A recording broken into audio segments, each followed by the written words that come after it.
And now, stand by for adventure. 3, 2, 1.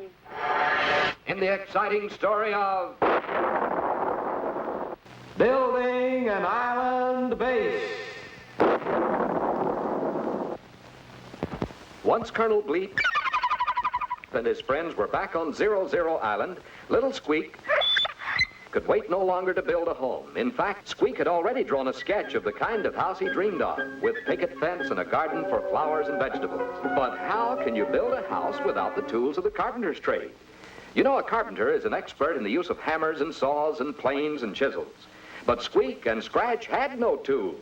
However, they did have Colonel Bleep, who brought with him from outer space atomic energy, the power of the future, stronger even than atomic energy. And so, Bleep threw the F-energizer switch. And suddenly there was a beautiful little house for Squeak with a huge cave underneath for Scratch. And completely covering the entire island was a gigantic plastic-like dome to protect them from bad weather and insects, and which would also serve as a giant laboratory for Bleep's experiments and research. But Squeak and Scratch could not linger long in their house and cave because Colonel Bleep reminded them it was travel time again, this time to see the Belgian Congo. Here we go!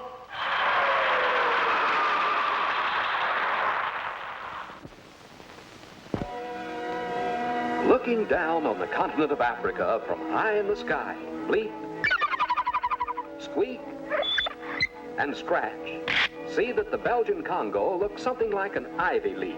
The stem touches the Atlantic Ocean on the west, and the central vein of the leaf is formed by the Congo River, which curves some 3,000 miles into the interior and is the only river in the world that crosses the equator twice.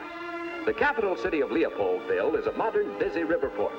Half of the Belgian Congo is covered by dense equatorial jungle, with a temperature in the 80s almost every day of the year. If Bleep and his friends were to crash in this land, they would find jungles that are almost useless to man.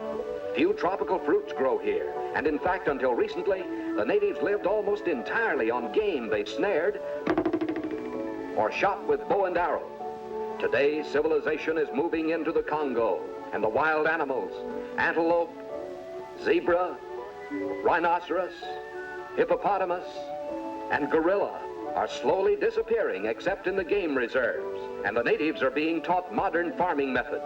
The Belgian Congo was first opened to Europeans by Henry Morton Stanley, the American newspaper man. The same Mr. Stanley who said, "Dr. Livingston, I presume."